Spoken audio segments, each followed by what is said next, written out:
नमस्कार, कैथल खबर से मैं Vikram Yadav. All India surgeon association की हरियाणा इकाई के प्रदेश महासचिव डॉक्टर राजेश गोयल हमारे साथ मौजूद हैं। आपको बता दें कि ऑल इंडिया सर्जन एसोसिएशन की कैथल इकाई का भी गठन हो गया है। तो किस तरह से गठन हुआ है, क्या कुछ पूरी जानकारी है, तो हम बातचीत कर लेते हैं डॉक्टर राजेश गोयल जी से। डॉक्टर साहब, सबसे पहले तो डॉक्टर डे की आपको बहुत बहुत एडवांस में बधाई। धन्यवाद।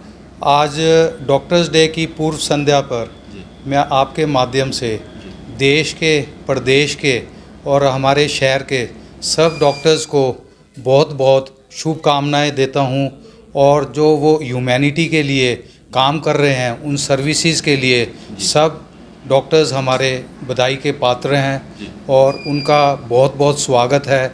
और उसी उपलक्ष्य में कल हम ये फंक्शन ऑर्गेनाइज़ कर रहे हैं 1 जुलाई को डॉक्टर्स डे पर। जी, तो मतलब कहाँ से डॉक्टर आएंगे, किस तरह से जो फंक्शन का ये हमारी एक association of surgeons of India है जो 1938 में 1938 में इसका गठन किया गया था। उसके अंदर all the doctors of the Indian country was the members of ASI। फिर उसके बाद हमें जरूरत पड़ी कि भी एक हरियाणा का भी एक हमारा अलग से चैप्टर होना चाहिए। तो उसके अंतर्गत 2012 में Haryana chapter of association of surgeons of India का गठन किया गया। और वो पेड़ हमारे एक बहुत ही वरिष्ठ डॉक्टर शिव शंकर भारद्वाज जो भिवानी से हैं वो प्रधान थे, और डॉक्टर सुरेश विशिष्ट गुड़गांव से जो उस टाइम के महासचिव थे, फाउंडर महासचिव, उन्होंने ये पौध लगाई थी।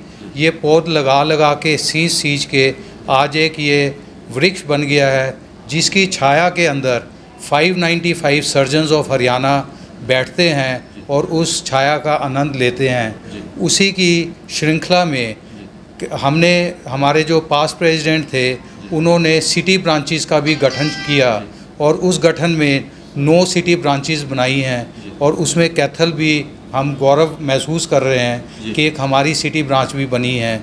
और उसके अंतर्गत मुझे प्रधान का पद दिया गया है, डॉक्टर राम कीर्तिगर को सेक्रेटरी का पद दिया गया है, और डॉक्टर DP गुप्ता को ट्रेजरर का पद दिया गया है। और मैं हरियाणा प्रदेश का, हरियाणा चैप्टर का association of surgeons of India का महासचिव हूँ, और ये डे हम उस उपलक्ष्य में सेलिब्रेट कर रहे हैं। जी डॉक्टर साहब, अगर बात करें तो कैथल में किस तरह का जो कल का जो कार्यक्रम है किस तरह का होगा, कौन मुख्य अतिथि होंगे, किस तरह से रूपरेखा पूरी तैयार की गई? इसके लिए हमारे हरियाणा मेडिकल काउंसिल के प्रेसिडेंट डॉक्टर RK अनेजा वो हमारे चीफ गेस्ट होंगे, और उन्होंने हमारा ये अभिनंदन और प्रेम भरा इनविटेशन स्वीकार किया है, and he is welcome to Kaithal.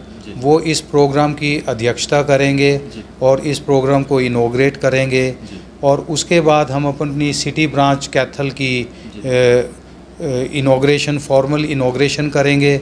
उसके बाद डॉक्टर डेज़ के अंतर्गत, ये डॉक्टर्स डे आपको पता होगा 1 जुलाई को एवरी ईयर बनाया जाता है।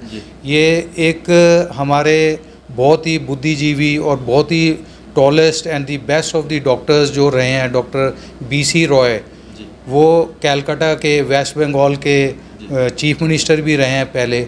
उनका 1 जुलाई को जन्म हुआ था, और आपको शायद ये भी एक नया चीज़, उनकी डेथ भी 1 जुलाई को हुई थी।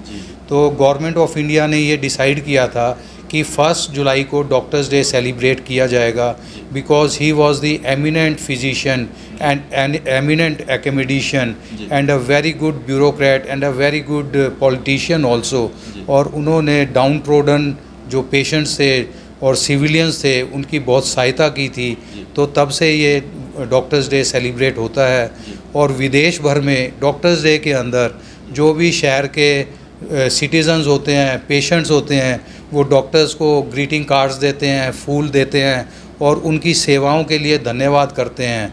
मगर यहाँ पर हम कैथल में हम अपने साथियों को ही वेलकम करेंगे, और उनकी सर्विस टू ह्यूमैनिटी के लिए उनको अवार्ड और सम्मानित किया जाएगा। जी डॉक्टर साहब, अगर मैं कैथल इकाई की बात करूं, जो सर्जन एसोसिएशन आपकी बनी है, तो किस तरह से कैथल में काम करेगी, और जो सर्जन हैं, अपने डॉक्टर हैं, उनको किस तरह से मतलब बेनिफिट, क्या कुछ बेनिफिट होगा इस इकाई का बनने से? देखो, ये बेनिफिट हम चाहते हैं कि इसका बेनिफिट हमारे सबसे पहले तो पेशेंट्स को हो, हमारी जनता का हो, और उसके बाद हमारे डॉक्टर्स की, सर्जन्स को भी इसका बेनिफिट मिले। पेशेंट का बेनिफिट ये मिले कि इस एसोसिएशन के द्वारा कुछ ना कुछ ऐसे प्रोग्राम करते रहेंगे, एक जनरल पब्लिक अवेयरनेस प्रोग्राम करेंगे, एक उनको टीचिंग करेंगे, तो ये सारे हमारे प्रोजेक्ट्स रहेंगे जो कि आम जनता के लिए बहुत ही फ़ायदेमंद होंगे। दूसरा, हमारी डॉक्टर्स की कुछ प्रॉब्लम्स रहती हैं, वो किसी स्टेट लेवल पे हों, गवर्नमेंट लेवल पे हो, तो उसको भी सॉल्व करने के लिए ये एसोसिएशन काम करती है। तो हमारी इकाई भी काम करेगी। जो कैथल के डॉक्टर्स की, सर्जन्स की कोई प्रॉब्लम उत्पन्न होती है तो उसको हम गवर्नमेंट तक ले जा सकते हैं। बट ये हमारी जो इकाई बनी है, मुझे तो ये मानना है कि इस इकाई का पेशेंट्स को ज़्यादा बेनिफिट मिलना चाहिए और डॉक्टर्स को उसके बाद उसका फ़ायदा अपने आप मिलना शुरू हो जाएगा। जी डॉक्टर साहब, अंत में क्या मैसेज अपनी तरफ से आप दोगे? देखिए, अंत में मैं सारे हमारे जितने भी डॉक्टर साथी हैं, सर्जन्स हमारे हैं, पूरे देश के सर्जन्स हैं, पूरे हरियाणा के सर्जन्स हैं और पूरे हरियाणा के डॉक्टर्स हैं, उनको पूर्व संध्या ऑफ डॉक्टर्स डे सबको बहुत बहुत बधाई देता हूँ, बहुत बहुत अभिनंदन करता हूँ। और जिस लगन से और जिस निष्ठा से वो काम करते हैं, उसी निष्ठा से वो काम करते रहें। और जो पिछले 2 साल आपने देखा होगा, बहुत ही हमारे लिए डरावने और बहुत ही भयानक और बहुत ही डिफ़िकल्ट टाइम था। उसके अंदर आपने देखा होगा सब सेवाएं ख़त्म हो चुकी थी। एक डॉक्टर्स ही एक पेशा था जिन्होंने लोगों की जान बचाई है और उनका महत्व पता चला है। तो मैं तो आपके थ्रू सब जनता से भी यही अपील करूंगा, डॉक्टर्स की एक जो रिस्पेक्ट है वो करते रहिए, उनका धन्यवाद करते रहिए। उनकी सर्विसेज हैं, डॉक्टर से भी अपील करूंगा कि ये डॉक्टर्स डे के ऊपर कि ये अपनी जो सर्विसेज हैं उनको बेहतर बनाएं और अच्छे तरह से ये आम जनता तक और गरीब तबके तक पहुंचाने की कोशिश की जाए। जी, तो ये थे हमारे साथ all India surgeon association Haryana इकाई के जो प्रदेश महासचिव हैं डॉक्टर राजेश गोयल, जिनसे हमने बातचीत भी की कल के प्रोग्राम को लेकर। तो इन्होंने बताया कि जो कैथल की जो सर्जन एसोसिएशन है उसका भी गठन हो गया है और कल इनॉग्रेशन है वो होना है और इसका कहीं ना कहीं जो पेशेंट हैं उनको भी बेनिफिट होगा और जो डॉक्टर्स हैं उनको भी बेनिफिट होगा। तो इस वीडियो को ज़्यादा से ज़्यादा शेयर करें, लाइक करें, कमेंट करें ताकि ज़्यादा से ज़्यादा लोगों तक ये मैसेज पहुँच सके।